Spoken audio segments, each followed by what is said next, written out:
I'm living in Almaty, Kazakhstan, and it is the largest city in Kazakhstan. And there are official taxis. You don't see them very often, but they're there. They're not yellow or anything. They do have like a taxi light at the top. But the most common way to get around, aside from the buses, is getting these unofficial taxis. And it sounds really sketchy, but this system has been working for, I don't know, years.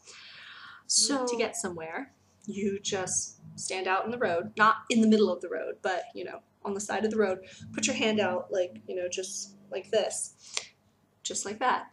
And within about 10 seconds, a car will stop. You tell them where you want to go, and you tell them a price. And they usually try to say like 100 tenge higher than that price. So you have to negotiate with them and be like, you know, I'm going here. This price.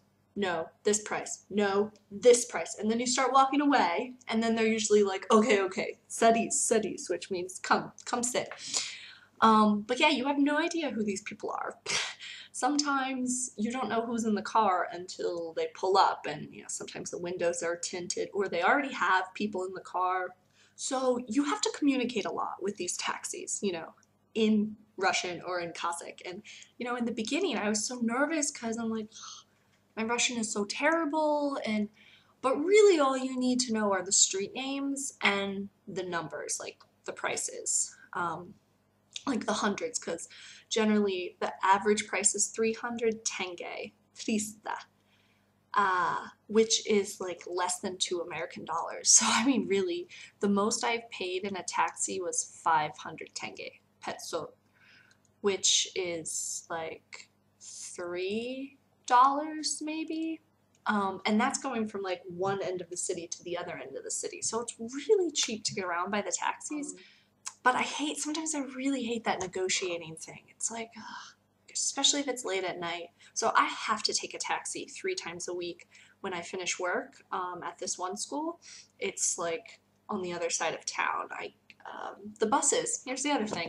Buses stop running at about between 8 and 9, most of the buses. And I finish teaching at 9:30, and it's on the other side of town. So really the only way for me to get home is by a taxi. Some taxi drivers don't talk to you, which is great. You sit in the back seat and they drive. But other ones, they want to talk. And yes, usually they know I'm a foreigner by my accent when I'm asking for the taxi. So then they'll ask, where are you from? Are you married? What do you do here? But really it's okay, because that's how I get a lot of my speaking practice. I'm quite comfortable answering those questions now and, you know, understanding those questions.